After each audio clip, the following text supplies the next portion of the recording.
Gracias, Yulisa Céspedes, nuestro querido compañero, amigo, compatriota y aliado, Eddie Alcántara. Los PRMistas lo están esperando ya, sobre todo ahora que no tienen partido. A don Esteban Delgado, José Luis Mendoza y a todos y cada uno de nuestros amigos oyentes y de manera muy especial, siempre un saludo a los que nos siguen a través de Z101 Digital para el Twitter, para el Facebook y para el Instagram. También a través de el YouTube en ZTV.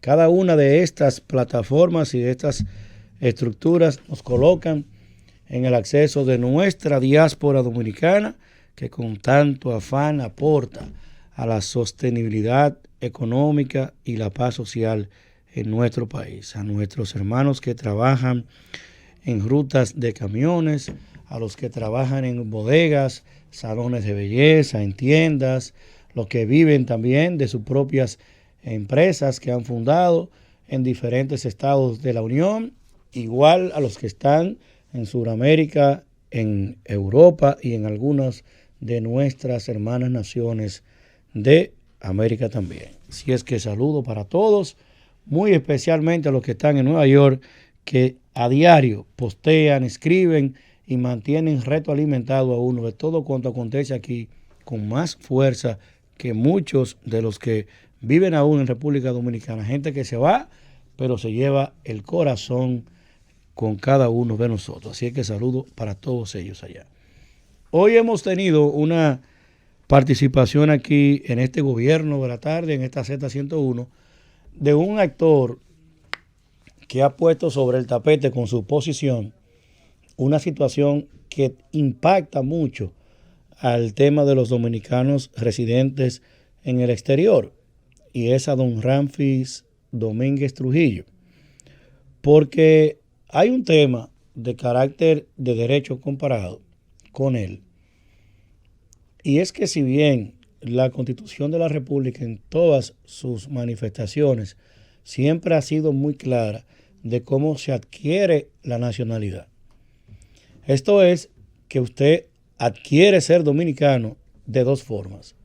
Una de ellas es porque sus padres, ya sea la madre, sea el padre o ambos, sean dominicanos. Si su papá es dominicano, si es dominicana, entonces usted es hijo de un dominicano, a usted le asiste el derecho de ser dominicano. Si igualmente usted es hijo de extranjeros que están legales en la República Dominicana y nace en nuestra tierra, a usted se le invoca lo que se llama el jus solis, que es el derecho del suelo, de la tierra. Usted nació en territorio dominicano. Son dos principios universales de derecho, que lo tiene inclusive la propia Constitución norteamericana. Hay constituciones que establecen que de manera muy especial, como por ejemplo la haitiana, que el nacional de ellos, que es hijo de nacionales haitianos, permanece siendo donde quiera que vaya y que no adquiere otra. Un hecho muy particular, pero las corrientes de derechos universales, todo lo que identifican es cómo se mantiene el derecho que te está dando quien te ha procreado, que en este caso, lógicamente, es papá y mamá. Entonces, con él se da un hecho. Su papá dominicano, su mamá dominicana.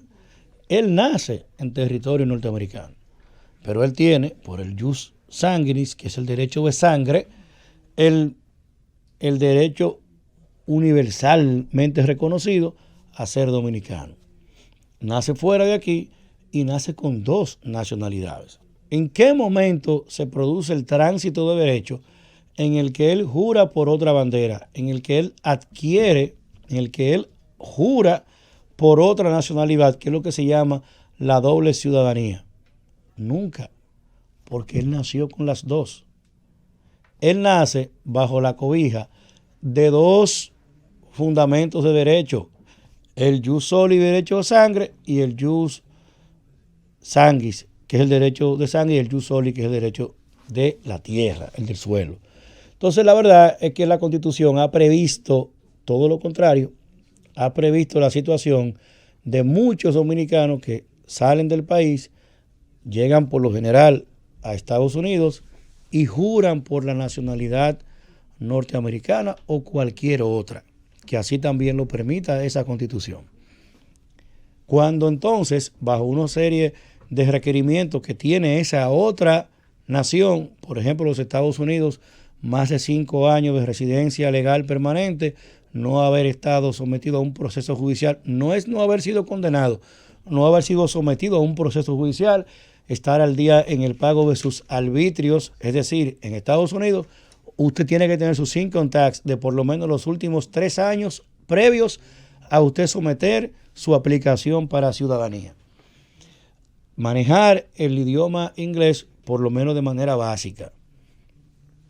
Llenar su solicitud y pagar un tax, un impuesto para eso. Y luego entonces hace un proceso de toma de huellas y finalmente un examen. Luego de ese examen, jura por esa bandera.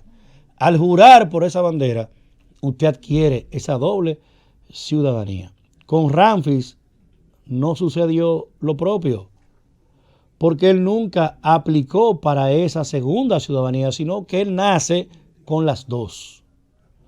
De modo que la Constitución, para esos casos, que son muchos en Estados Unidos, muchos, entonces en muchas otras partes del país también, en Europa, en Panamá, en Sudamérica, pero bueno, donde más tenemos el 80% de nuestra diáspora está en Estados Unidos. Tiene que abocarse a conocer sobre ese conflicto positivo. ¿Por qué es un conflicto positivo? El que escucha y no conoce y es ignorante del tema, se puede reír. Positivo porque se refiere a dos derechos que te privilegian.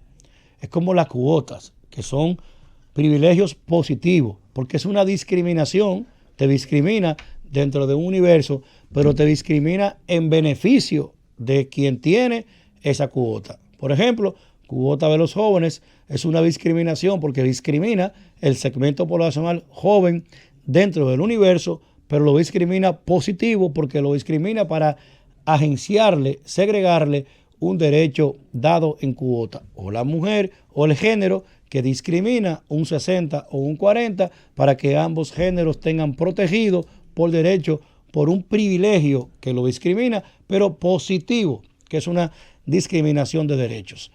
Entonces, ese conflicto de derechos que está dado y que se ha escrito de él durante todos los años que ha tenido la constante constitucional en función de las diferentes modificaciones que ha tenido la ley, y que en el 1994, en la primera reforma que produce Peña Gómez, cuando produce el Pacto por la Democracia, en la que se insertan varias conquistas, que fueron eliminación de los colegios cerrados.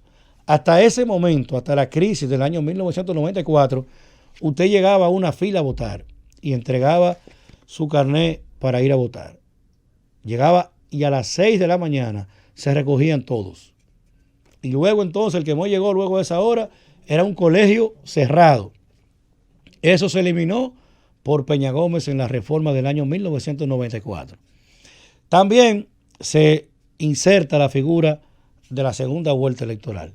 Y lógicamente viene la primera ola de transformación jurídica, que es la que produce Peña Gómez, creando entonces en ese año la teoría de la independencia del Poder Judicial, y se crea el Consejo Nacional de la Magistratura. Y también se inserta en esa Constitución del año 1994, por vez primera, el derecho al sufragio de la doble ciudadanía. Hasta ese año, los dominicanos que vivían en Estados Unidos, en Europa o en cualquier otro país y que habían adquirido una doble ciudadanía, no tenían el derecho a sufragar, a votar como ciudadanos dominicanos.